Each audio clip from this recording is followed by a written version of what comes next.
Jen, Yes, Vice. madami na ang mga realistas. Kailangan natin nakikita ng seguridad yan. Meron naman tayong anti-mob policy, di ba? Illegal yung ginagawa nila. Wala silang permit. Sige, Vice. Iutos ko sa bawat presinto sa buong Maynila na huwag na hayaang lumaki rally na yan. Alam mo, iniisip ko, mas mabuti. Maglagay na ng mga checkpoint. Yung mga areas na papasukan nila. Para na hindi na dumagsa yung iba. At kung yung mga pasimuno na naghihikayat mag-rally laban sa atin, hulihin na yan. Unahin mo yan si Congressman Moica. Kailangan mapatay natin itong apoy. Bago lumaki pa yan.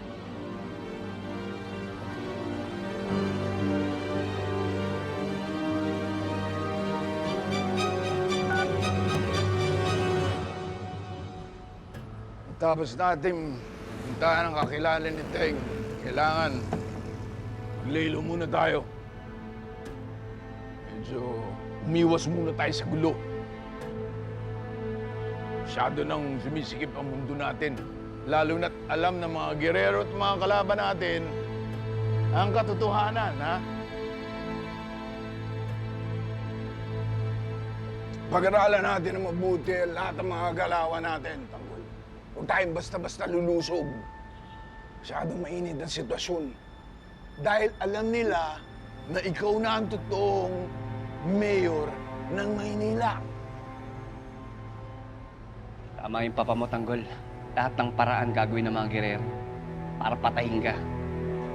Hindi ka makaupo. Kaya dapat magdubli ingat tayo ngayon, Tanggol.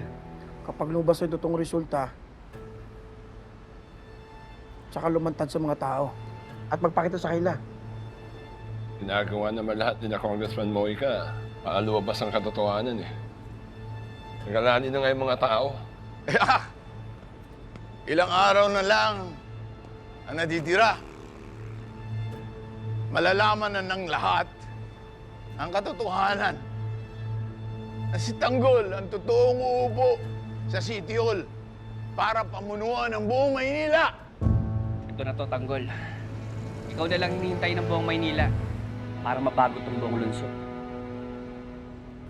Paano yan? Kapag naging mayor ka na,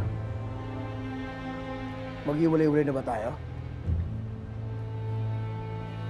Uupo ka na bilang mayor eh. Oo nga, Tanggol. Ano mangyayari sa amin?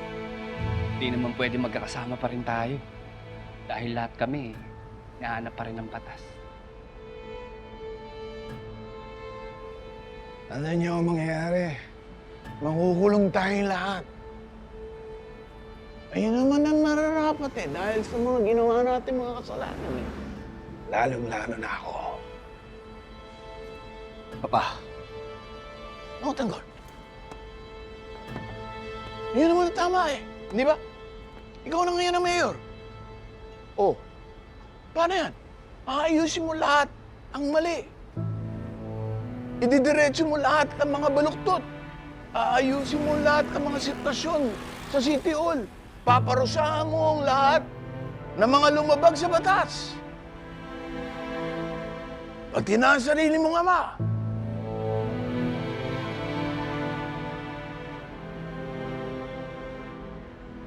Tanggol. Marami akong nagawang mali sa buhay ko. At dapat akong parusahan. Yun ang totoo niyan.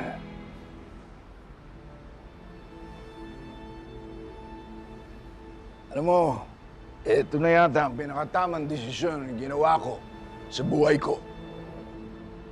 Ang panagutan ang lahat ng mga nagawa kong kasalanan sa batas. At sa taong bayan, lalong-lalo na sa Diyos.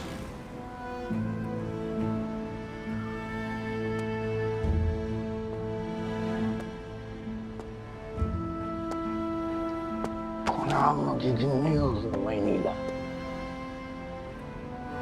Pinagmamalaki kita, Tanggol. Ikaw na ang magiging mayor ng Maynila. Kapanin mo ang tungkulin mo.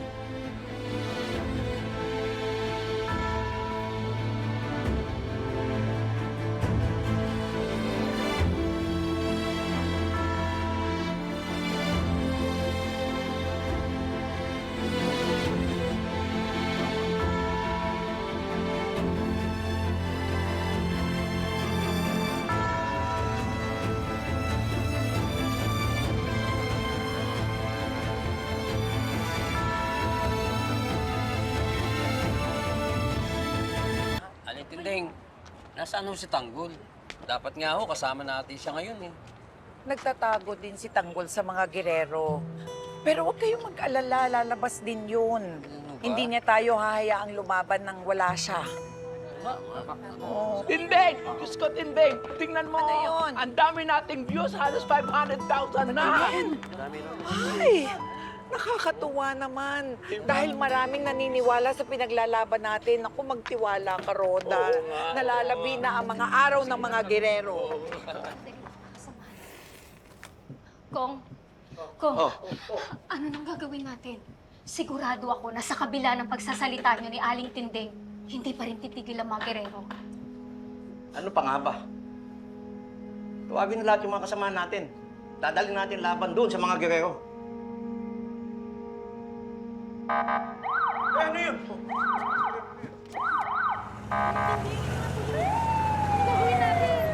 Huwag kayong kapahan. Ako kakausap sa kanila.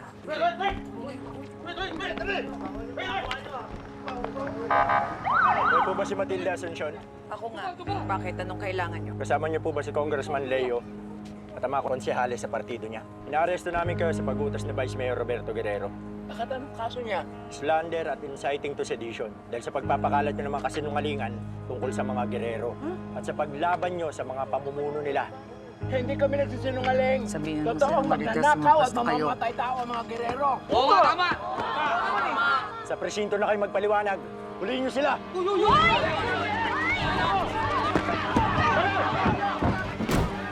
May mga pulis ba? Hinuhuli si Aling Tinding at mga kasamahan natin. Ano? Teka muna. Hinaantay lahat. Ay, saan tayo pupunta? May alam akong lugar. Tara na. Tingnan niyo yan! Tumigil kayo! Wala naman kayo warang dumaral! Hindi kami papayag na kukunin niyo sila! Nagmamatigas pa kayo, ha? Damputin niyo sila!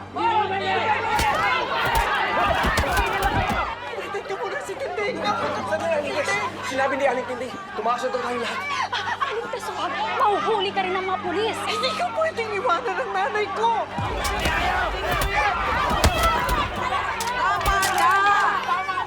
Tama na! Tama na! Itigil nyo yan! Kami naman ang gusto nyong hulihin, hindi ba? Huwag nyo silang saktan! Pusasin niyo silang dalawa. Paano nga naman si Aling Tinding? Gagawa natin ng paraan para makalaya siya. Hindi tayo pwedeng malagasan. Wala nang lalaban sa mga gerero. Pero hindi ko pwedeng pabayaan si Tinding sa tagliman!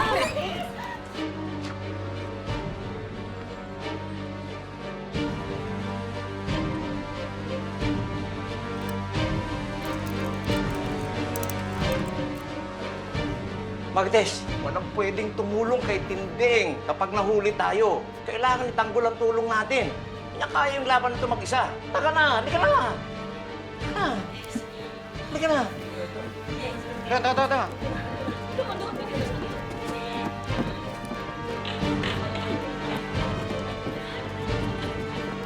Nasaan sila Congressman Leo at ang mga konsehales niya? Hindi nyo na sila mahuhuli.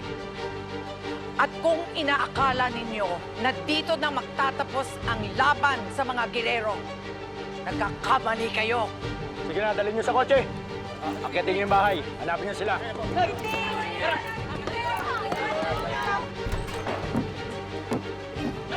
Sandali na! Huwag niyo kaya matakas. Baka nandyan lang yan. Sige na, dali naman yung yan! Sir, yes sir.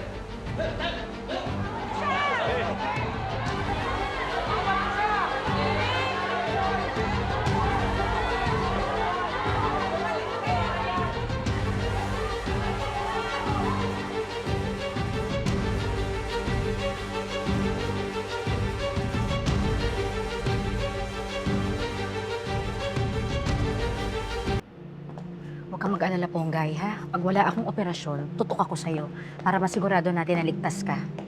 Salamat, Sean.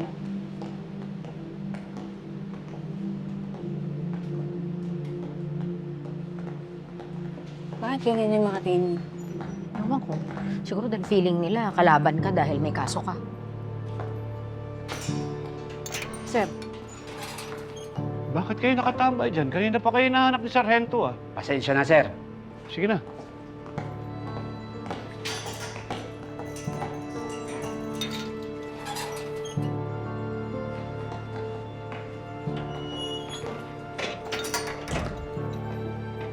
Jonah, pakibalitaan naman si na Lola tungkol sa nangyari sa akin dito. Sabihin mo sa kanya na okay lang ako. Gusto mo akong magsinungaling kay Lola Flory? Alam mo na natin hindi ka okay dito. Jonah, kung sasabihin mo yung totoo, mag-aalala yun. Mas matinding problema yun.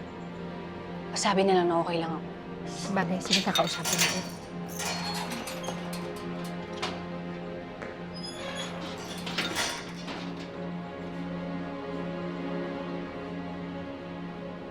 Garcia, totoo bang pinagtangkaan ang buhay mo? Opo, sir. May nag-attempt po sa akin dito, pati na sa ospital. Garcia, kapag kakatiwalaan mo ko, tulad mo, malapit ako kay Tanggol. Dahil inaanak ko siya. At hindi rin ako sang-ayon sa mga ginagawa ng hepe natin sa utos ng mga gerero. Kaya kailangan nating mag-ingat dahil nakatuon sa atin ang mata ng kapulisan. Dahil may malaking nakapatong sa ulo ni Tanggol. Kaya pala gano'n na lang katindi yung tingin ng mga kasama natin sa atin. Gagawin talaga ng mga gerero ang lahat para lang mawala si Tanggol sa buhay nila. Kamusta siya? May balita po ba kayo sa kanya? Sa utos ni Mayor Guerrero, nilusob ang pinagtataguan ni Tanggol pero nakatakas siya. Hindi ko alam kung nasa na siya ngayon. Sana ligtas lang siya. Siya na lang natitirang susi natin para mapatalsik na talaga mga gerero. Lumalabas na lahat ng pwede nilang hawakan sa kapulisan, hahawakan nila. Sir, alam niyo po ba na may connection si General Barbaro sa mga gerero? Wala akong ideya eh. Bakit mo na itanong? Sinabi sa akin ni Onyok, yung peking nagtangka sa buhay ng Vice Mayor. Nalaman ko rin na tauhan ni General yung gustong pumatay sa akin. Hindi na ako magugulat kung hawak ng mga gerero ang general. Dahil gagawin lahat ni General, mahuli lamang si Tanggol. Katulad ng hepe natin dito. Captain Dimagi ba? Ano pong ibig niyo sabihin? Lumalagpas na siya sa kailangan niyang gawin. Maraming inosenteng nadamay. Pati sarili niyang anak, nadamay na. Pati yung anak niya?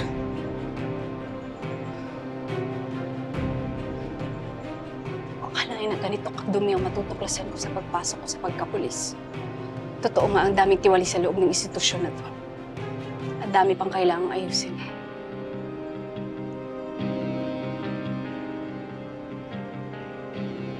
Sige, pasok. Bilisan nyo! Sir, kompleto na po.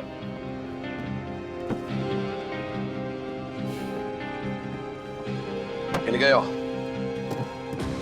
Inutusan tayo ni Vice Mayor Roberto na mapatay na ang salot na grupo ni Tanggol. Kapalit nito, milyon-milyon pabuya sa mga ulo nila. Kaya inaasahan ko ang buong katapatan ninyo. Gagamitin natin ang pista ng Buenaventura. Palibutan niyo ang buong lugar. Magtatago tayo sa gitna ng pagsasaya nila. Hayaan niyo mahulog sila sa bitag natin. At huwag kayo magpapalata. Korporal. Sir. Ihatid mo sila sa tuktok ng gusali kung saan kami maghihintay. Sarge. Sir. Ikaw ang harap kina Tanggol. At kapag nahulog na sila sa patibong natin, saka natin silang papatayin. Nagkakaintindihan tayo? Yes, sir! Sir, paano naman po yung katean? Malaking halaga yun. Meron ba kami dyan? Sa inyo na lahat yun. Paghati-hatihan nyo na. Ang mahalaga, Akin lang si Tanggol. Abad, ikaw ang magpapantay kay Mirna. Huwag mo siya hayaang makatakas. At siguraduhin mo, walang makakita sa kanya. Copy, sir. Tandaan nyo to! Dahan-dahan natin sila parurusahan. At saka natin sila patayin. Ngayon na ang katapusan ng demonyo ng San Dimas! Sige na! Yes, sir.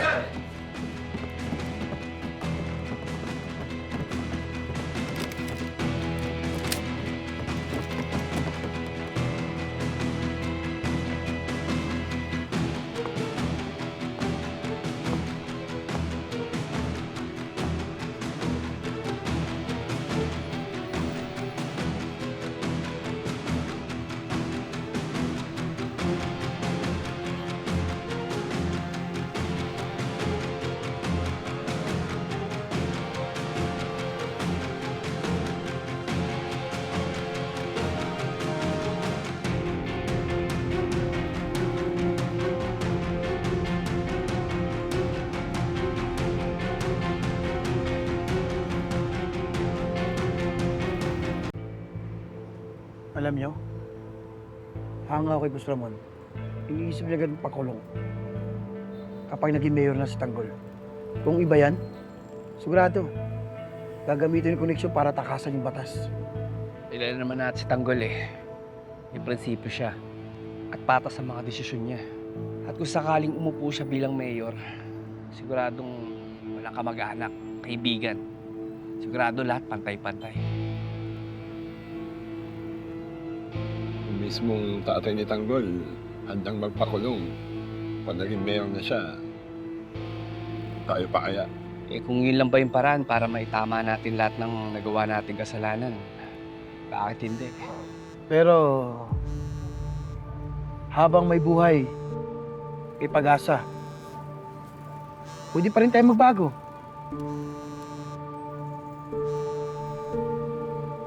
Kung papadarin, baka mabigyan tayo ng tsansang makalaya. Pagkalipas ng maraming taon, baka makasama pa natin mga pamilya natin.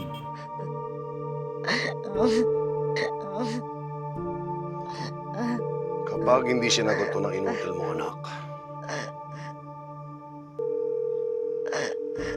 totodasin na kita.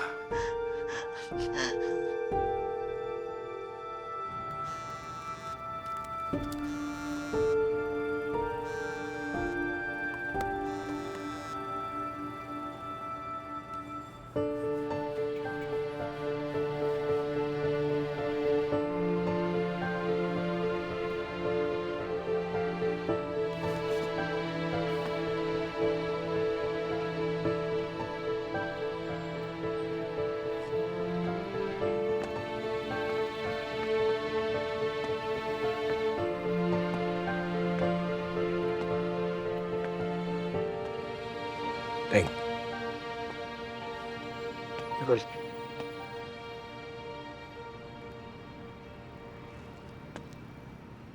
Gusto ko sanang magpasalamat sa lahat ng ginawa niyo ngayon. Tsaka sa lahat ng nagawa mo sa akin. Ngayon ko na patunayan na talagang mahal na mahal niyo pala ako bilang kaibigan.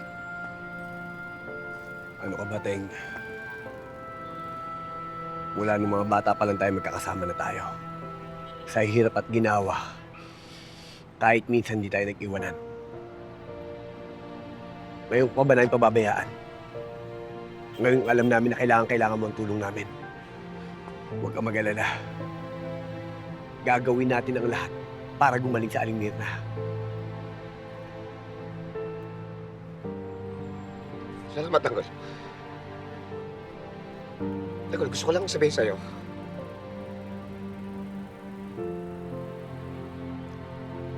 Alam mo, napakabuti ng tao.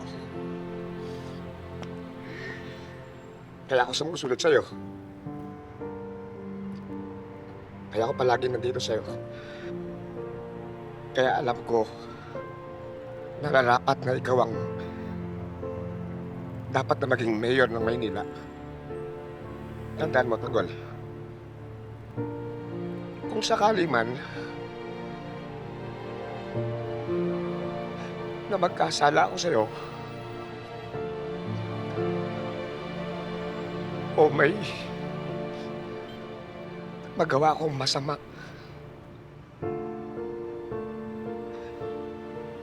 ang hiling ko lang, Tanggol, sana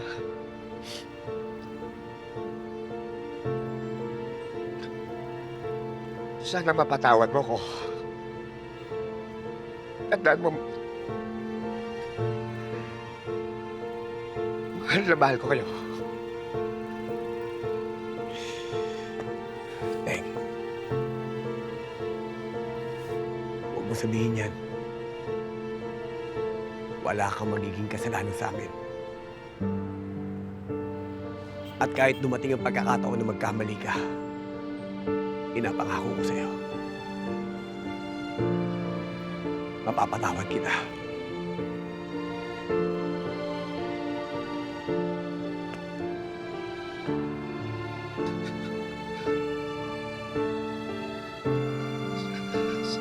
Salamat, Tanggol.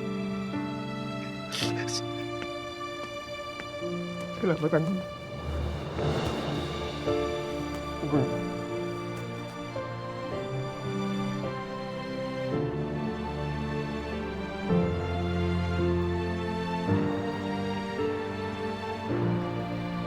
Salamat, Tanggol.